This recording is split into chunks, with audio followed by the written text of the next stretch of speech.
Mr. President, the distinguished colleagues, just want to make a point of manifestation.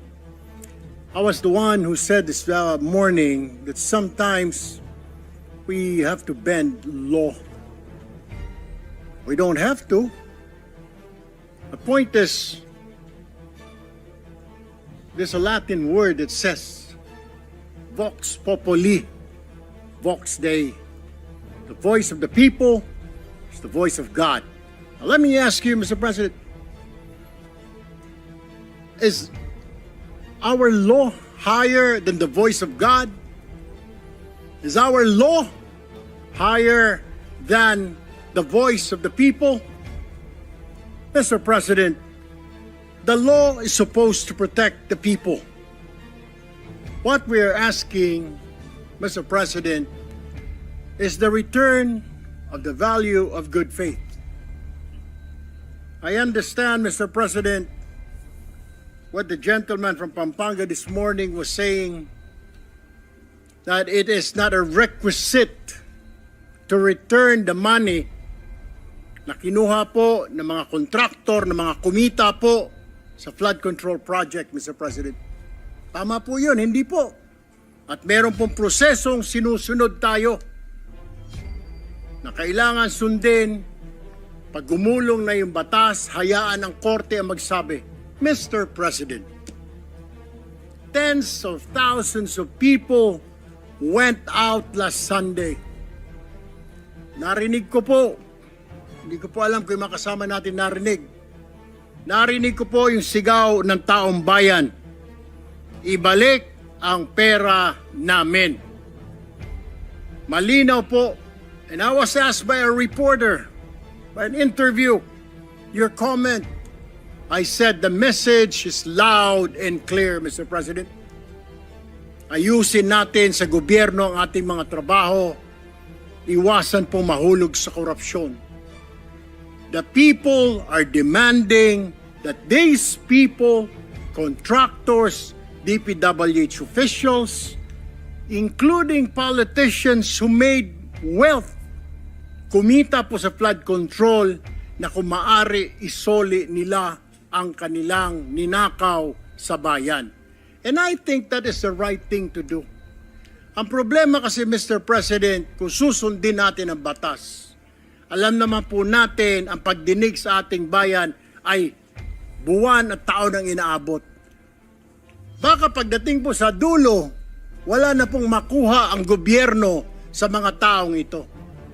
My only point, Mr. President, is the people were asking, the people are demanding. Isole yung pera na ninakaw sa kanila. Meron po tayong batas. True enough, Mr. President, I don't disagree. There is a process. May proseso, tama din po. Paano naman po yung sigaw ng taong bayan? How can we pacify the clamor, the anger of the population, Mr. President? I have no answer. My only answer, Mr. President, is isoli po ninyo ang inyong ninakaw. No ifs and buts. Ang sinasabi lang po ng DOJ, kakausapin po nila ang mga taong ito. Kung pwede, isoli. Wala naman po sinabi ang DOJ. Ito ang batas, bawal po, kailangan ninyong isoli yan. The DOJ, the Secretary himself said, they will ask, but they will not force them. Depende, mas mabuti raw kung kusang loob nilang isurrender yung pera, Mr. President. Wala naman pong nagbabawal sa batas na magbalik ng ninakaw. There's no such thing. And alam ko pong meron tayong process, we have procedures.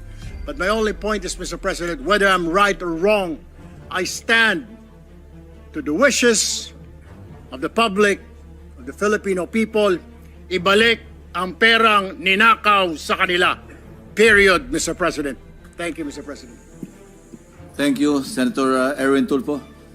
Senator Padilla is recognized. Opo. Ginoong Pangulo, napakaganda po ng mga punto na binitawan ng ating inahangaan na si Senator Erwin Tulfo. Ngunit, alam niyo po, meron pong historical injustice na nangyari sa mga Bangsamoro. kung ang usapin po natin ay sisingilin natin ang ilang bayan sa mga utang nito sa Bangsamoro at hindi natin padadaanin sa batas, para saan po yung BARM law? Mapupunta na lang po kami sa gulo. Mapupunta na lang po ito sa paniningil na hindi. Ganito lang, kailangan magbayad. Kailangan ngayon na. Kailangan po dumaan tayo sa proseso. Ang atin pong saligang batas ay malinaw na nagsasabi na may due process. Kung ang argumento po natin ay makikinig tayo sa sinasabing ngayon na. Teka muna po. Marami pong maliligaw. Katulad po ng mga kasama nating artista, halimbawa sinasabi nila, kung ganyan, wag na tayo magbayad ng tax. Paano po ang gagawin natin? Papayagan po ba natin na mga artista ngayon na wag na magbayad ng tax dahil yun ang boses nila?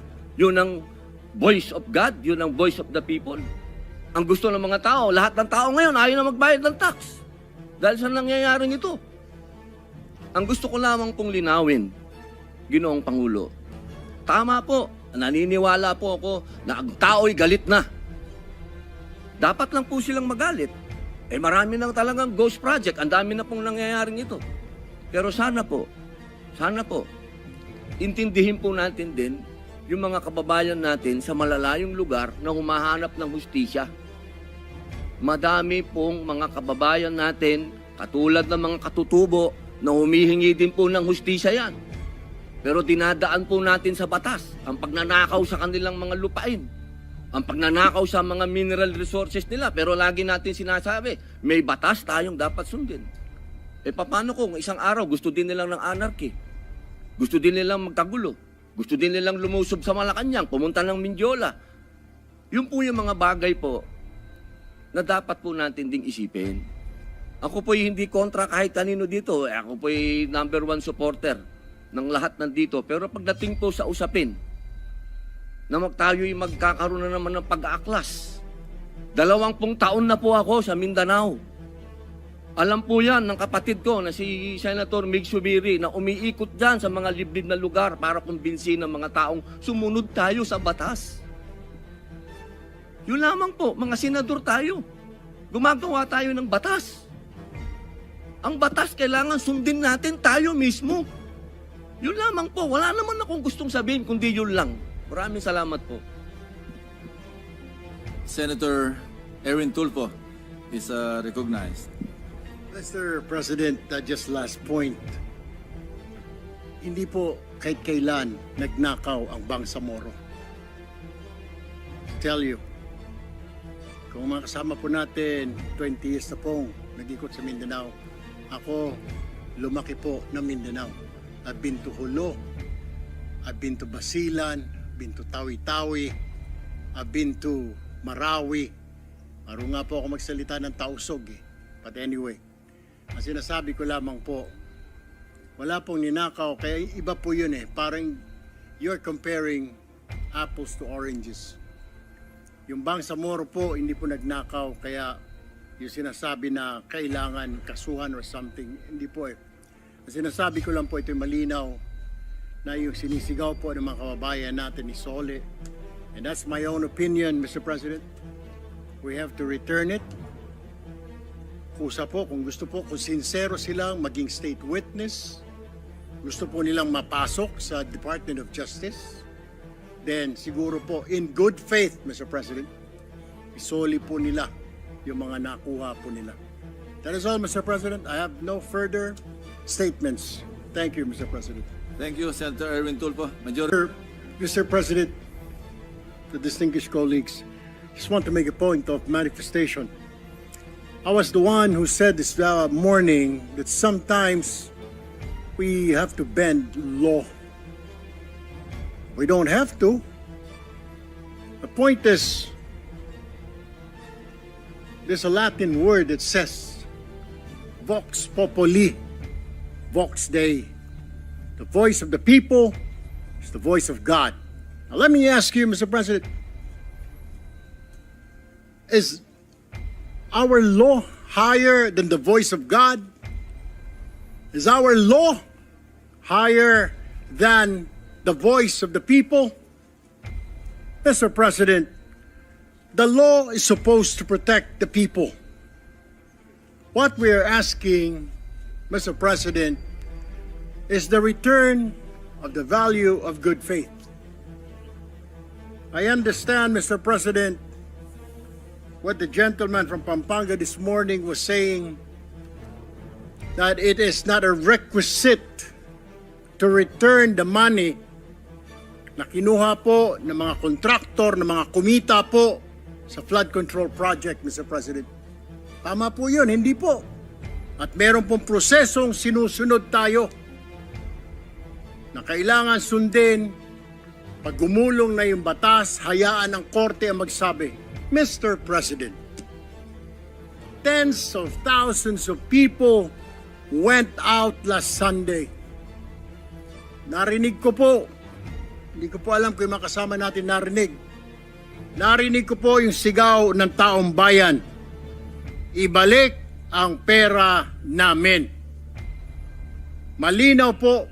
And I was asked by a reporter, by an interview, your comment.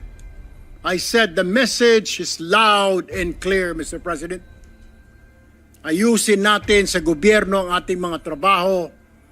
Iwasan po mahulog sa korupsyon. The people are demanding that these people, contractors, DPWH officials, including politicians who made wealth, kumita po sa flood control, na kung maaari isoli nila ang kanilang ninakaw sa bayan. And I think that is the right thing to do. Ang problema kasi, Mr. President, kung susundin natin ang batas, alam naman po natin ang pagdinig sa ating bayan ay buwan at taon ang inaabot. Baka pagdating po sa dulo, wala na pong makuha ang gobyerno sa mga taong ito. My only point, Mr. President, is the people were asking, the people are demanding. Isole yung pera na ninakaw sa kanila. Meron po tayong batas. True enough, Mr. President, I don't disagree. There is a process. May proseso, tama din po. Paano naman po yung sigaw ng taong bayan? How can we pacify the clamor, the anger of the population, Mr. President? I have no answer. My only answer, Mr. President, is isoli po ninyo ang inyong ninakaw. No ifs and buts. Ang sinasabi lang po ng DOJ, kakausapin po nila ang mga taong ito kung pwede isoli. Wala naman po sinabi ang DOJ. Ito ang batas, bawal po, kailangan ninyong isoli yan. The DOJ, the Secretary himself said, they will ask, but they will not force them. Depende, mas mabuti raw kung kusang loob nilang isurrender yung pera, Mr. President. Wala naman pong nagbabawal sa batas na magbalik ng ninakaw. There's no such thing. And alam ko pong meron tayong process, we have procedures. But my only point is, Mr. President, whether I'm right or wrong, I stand to the wishes of the public, of the Filipino people, ibalik ang perang ninakaw sa kanila. Period, Mr. President. Thank you, Mr. President. Thank you, Senator Erwin Tulfo. Senator Padilla is recognized. Opo. Ginoong Pangulo, napakaganda po ng mga punto na binitawan ng ating inahangaan na si Senator Erwin Tulfo. Ngunit, alam niyo po, meron pong historical injustice na nangyari sa mga Bangsamoro. Kung ang usapin po natin ay sisingilin natin ang inang bayan sa mga utang nito sa Bangsamoro at hindi natin padadaanin sa batas, para saan po yung BARM law? Mapupunta na lang po kami sa gulo. Mapupunta na lang po ito sa paniningil na hindi. Ganito lang, kailangan magbayad. Kailangan ngayon na. Kailangan po dumaan tayo sa proseso. Ang atin pong saligang batas ay malinaw na nagsasabi na may due process. Kung ang argumento po natin ay makikinig tayo sa sinasabing ngayon na. Teka muna po. Marami pong maliligaw. Katulad po ng mga kasama nating artista, halimbawa, sinasabi nila, kung ganyan, Abe, wag na tayo magbayad ng tax. E paano po ang gagawin natin? Papayagan po ba natin na mga artista ngayon wag na magbayad ng tax dahil yun ang boses nila? Yun ang voice of God, yun ang voice of the people. Ang gusto ng mga tao, lahat ng tao ngayon ayaw na magbayad ng tax. Dahil sa nangyayaring ito. Ang gusto ko lamang pong linawin, Ginoong Pangulo, tama po, naniniwala po ako na ang tao'y galit na. Dapat lang po silang magalit. Marami nang talagang ghost project. Ang dami na pong nangyayaring ito. Pero sana po, intindihin po natin din yung mga kababayan natin sa malalayong lugar na humahanap ng hustisya. Madami pong mga kababayan natin, katulad ng mga katutubo, na humihingi din po ng hustisya yan. Pero dinadaan po natin sa batas ang pagnanakaw sa kanilang mga lupain. Ang pagnanakaw sa mga mineral resources nila, pero lagi natin sinasabi, may batas tayong dapat sundin. Paano kung isang araw gusto din nilang ng anarchy? Gusto din nilang magkagulo? Gusto din nilang lumusob sa Malacanang, pumunta ng Mindiola? Yun po yung mga bagay po na dapat po natin ding isipin. Ako po'y hindi kontra kahit kanino dito. Ako po'y number 1 supporter ng lahat nandito. Pero pagdating po sa usapin, na tayo'y magkakaroon na naman ng pag-aaklas. 20 taon na po ako sa Mindanao. Alam po yan ng kapatid ko na si Senator Mig Subiri na umiikot dyan sa mga liblib na lugar para kumbinsin ng mga taong sumunod tayo sa batas. Yun lamang po, mga senador tayo. Gumagawa tayo ng batas. Ang batas kailangan sundin natin tayo mismo. Yun lamang po, wala naman akong gustong sabihin kundi yun lang. Maraming salamat po. Senator Erwin Tulfo is recognized. Mr. President, just last point. Hindi po kahit kailan nagnakaw ang Bangsamoro. To tell you, kung mga kasama po natin, 20 years na pong nag-ikot sa Mindanao, ako lumaki po ng Mindanao. I've been to Hulo, I've been to Basilan, been to Tawi-Tawi, I've been to Marawi. Maro nga po ako magsalita ng Tausog eh. But anyway, ang sinasabi ko lamang po, wala pong ninakaw, kaya iba po yun eh. Parang you're comparing apples to oranges. Yung Bangsamoro po, hindi po nagnakaw, kaya yung sinasabi na kailangan kasuhan or something, hindi po eh. Ang sinasabi ko lang po, ito'y malinaw, na yung sinisigaw po ng mga kababayan natin ni Sole. And that's my own opinion, Mr. President. We have to return it.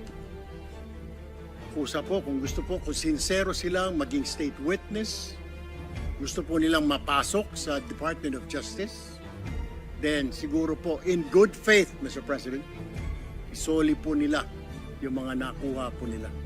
That is all, Mr. President. I have no further statements. Thank you, Mr. President. Thank you, Senator Erwin Tulfo. Mr. President, the distinguished colleagues, just want to make a point of manifestation. I was the one who said this morning that sometimes we have to bend law. We don't have to. The point is, there's a Latin word that says, vox populi, vox Dei. The voice of the people is the voice of God. Now let me ask you, Mr. President, is our law higher than the voice of God? Is our law higher than the voice of the people? Mr. President, the law is supposed to protect the people. What we are asking, Mr. President, is the return of the value of good faith. I understand, Mr. President, what the gentleman from Pampanga this morning was saying, that it is not a requisite to return the money na kinuha po ng mga kontraktor, ng mga kumita po sa flood control project, Mr. President. Tama po yun, hindi po.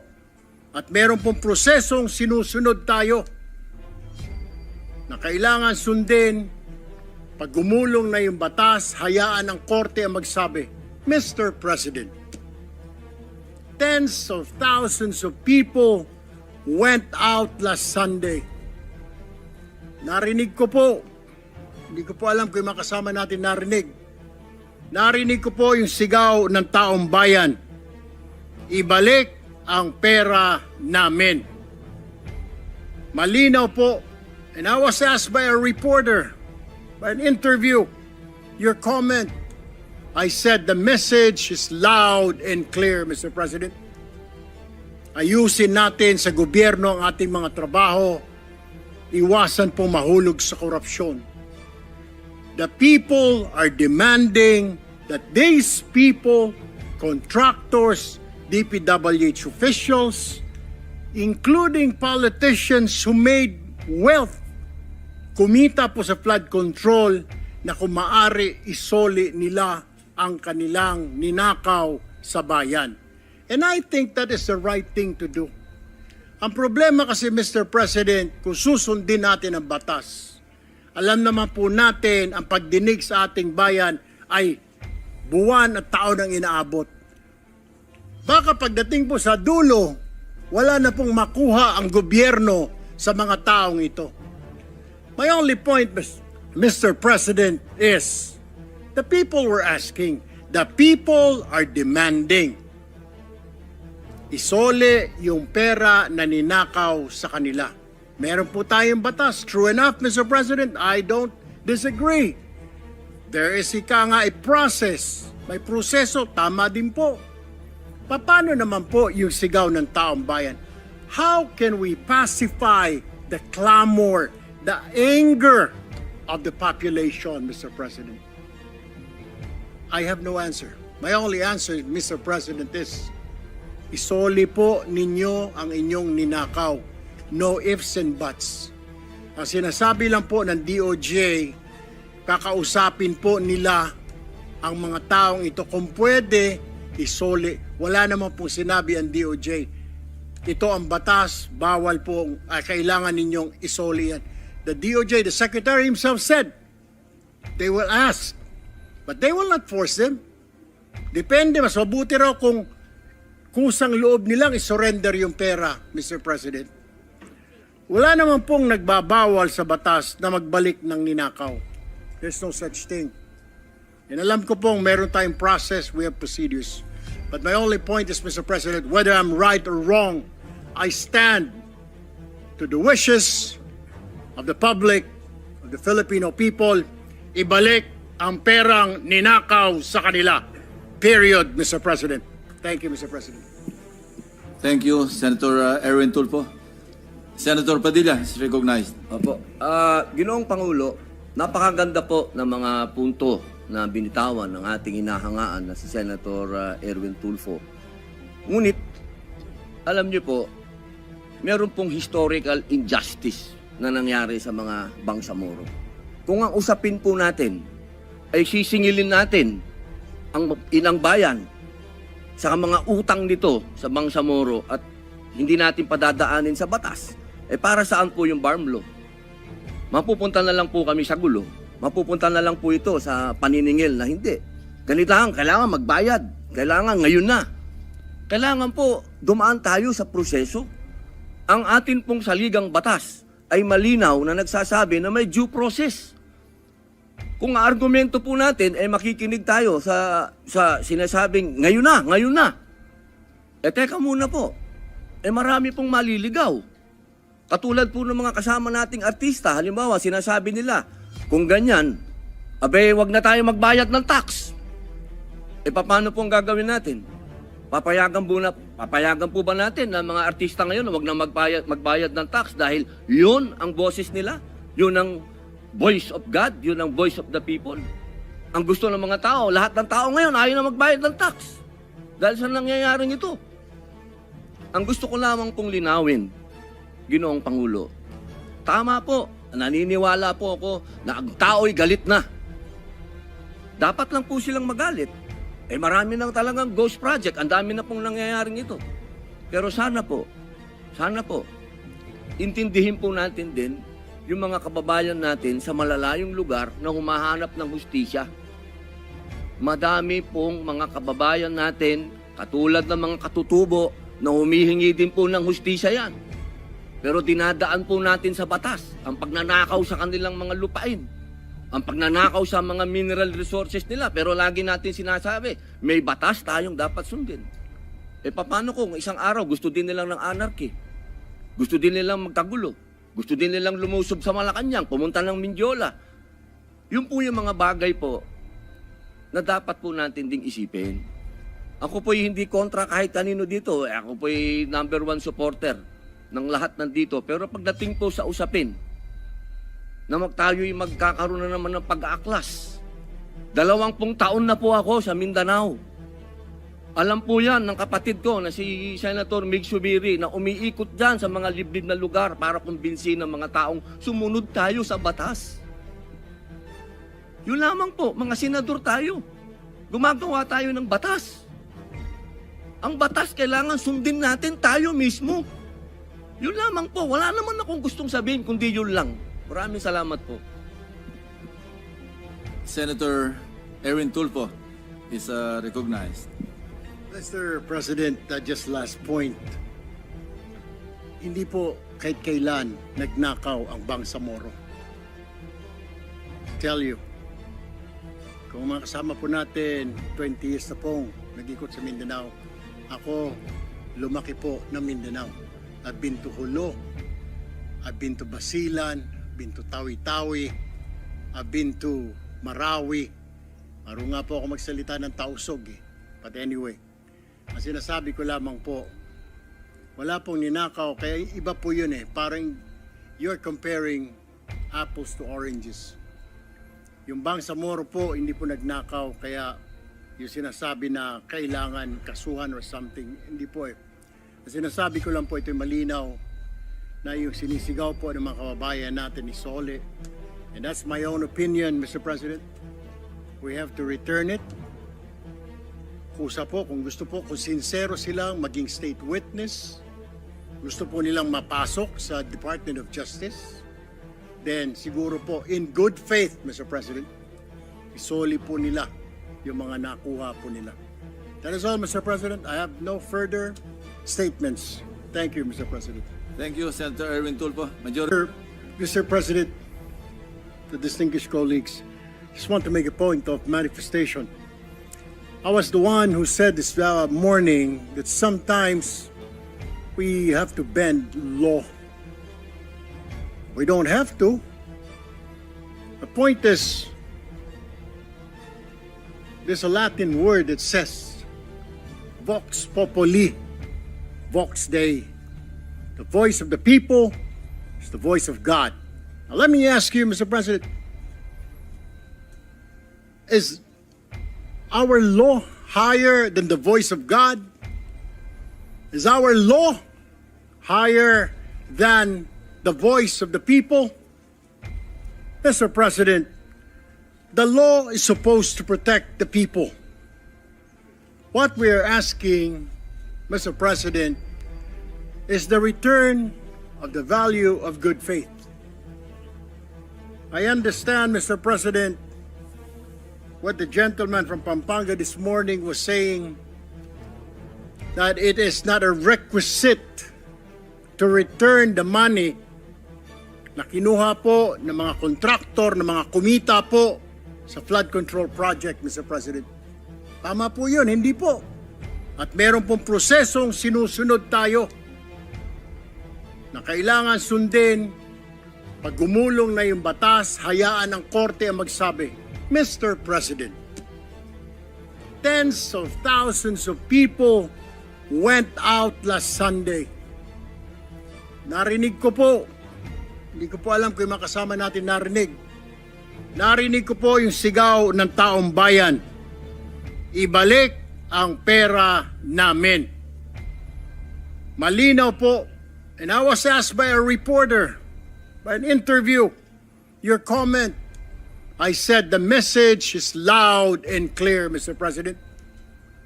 Ayusin natin sa gobyerno ang ating mga trabaho. Iwasan po mahulog sa korupsyon. The people are demanding that these people contractors, DPWH officials, including politicians who made wealth, kumita po sa flood control na kung maaari isoli nila ang kanilang ninakaw sa bayan. And I think that is the right thing to do.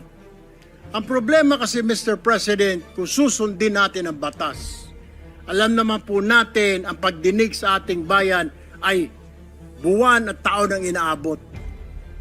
Baka pagdating po sa dulo, wala na pong makuha ang gobyerno sa mga taong ito. My only point, Mr. President, is the people were asking, the people are demanding.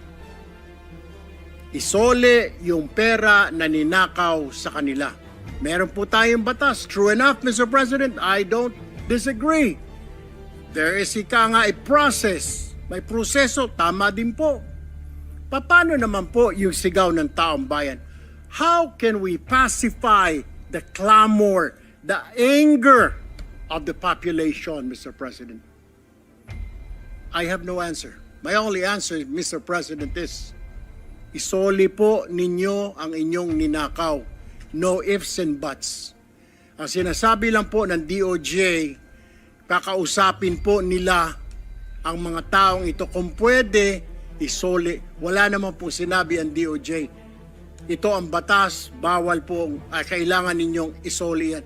The DOJ, the Secretary himself said, they will ask, but they will not force them. Depende, mas mabuti raw kung kusang loob nilang isurrender yung pera, Mr. President. Wala naman pong nagbabawal sa batas na magbalik ng ninakaw. There's no such thing. And alam ko pong meron tayong process, we have procedures. But my only point is, Mr. President, whether I'm right or wrong, I stand to the wishes of the public, of the Filipino people, ibalik ang perang ninakaw sa kanila. Period, Mr. President. Thank you, Mr. President. Thank you, Senator Erwin Tulfo. Senator Padilla is recognized. Opo. Ginoong Pangulo, napakaganda po ng mga punto na binitawan ng ating inahangaan na si Senator Erwin Tulfo. Ngunit, alam niyo po, meron pong historical injustice na nangyari sa mga Bangsamoro. Kung ang usapin po natin ay sisingilin natin ang inang bayan sa mga utang nito sa Bangsamoro at hindi natin padadaanin sa batas, para saan po yung BARM law? Mapupunta na lang po kami sa gulo. Mapupunta na lang po ito sa paniningil na hindi. Ganito lang, kailangan magbayad. Kailangan ngayon na. Kailangan po dumaan tayo sa proseso. Ang atin pong saligang batas ay malinaw na nagsasabi na may due process. Kung ang argumento po natin ay makikinig tayo sa sinasabing ngayon na. Teka muna po. Marami pong maliligaw. Katulad po ng mga kasama nating artista, halimbawa sinasabi nila, kung ganyan, wag na tayo magbayad ng tax. Paano pong gagawin natin? Papayagan po ba natin na mga artista ngayon wag na magbayad ng tax dahil yun ang boses nila? Yun ang voice of God, yun ang voice of the people. Ang gusto ng mga tao, lahat ng tao ngayon ayaw na magbayad ng tax. Dahil sa nangyayaring ito. Ang gusto ko lamang pong linawin, Ginoong Pangulo, tama po, naniniwala po ako na ang tao'y galit na. Dapat lang po silang magalit. Marami nang talagang ghost project, ang dami na pong nangyayaring ito. Pero sana po, intindihin po natin din yung mga kababayan natin sa malalayong lugar na humahanap ng hustisya. Madami pong mga kababayan natin, katulad ng mga katutubo, na humihingi din po ng hustisya yan. Pero dinadaan po natin sa batas ang pagnanakaw sa kanilang mga lupain, ang pagnanakaw sa mga mineral resources nila. Pero lagi natin sinasabi, may batas tayong dapat sundin. Paano kung isang araw gusto din nilang ng anarchy? Gusto din nilang magkagulo? Gusto din nilang lumusob sa Malacanang, pumunta ng Mindiola? Yun po yung mga bagay po na dapat po natin ding isipin. Ako po'y hindi kontra kahit kanino dito. Ako po'y number 1 supporter ng lahat nandito. Pero pagdating po sa usapin na tayo'y magkakaroon na naman ng pag-aaklas. 20 taon na po ako sa Mindanao. Alam po yan ng kapatid ko na si Senator Mig Zubiri na umiikot dyan sa mga liblib na lugar para kumbinsin ng mga taong sumunod tayo sa batas. Yun lamang po, mga senador tayo. Gumagawa tayo ng batas. Ang batas kailangan sundin natin tayo mismo. Yun lamang po, wala naman akong gustong sabihin kundi yun lang. Maraming salamat po. Senator Erwin Tulfo is recognized. Mr. President, just last point. Hindi po kahit kailan nagnakaw ang Bangsamoro. To tell you, kung mga kasama po natin, 20 years na pong nag-ikot sa Mindanao, ako lumaki po ng Mindanao. I've been to Hulo, I've been to Basilan, I've been to Tawi-Tawi, I've been to Marawi. Maro nga po ako magsalita ng Tausog eh. But anyway, ang sinasabi ko lamang po,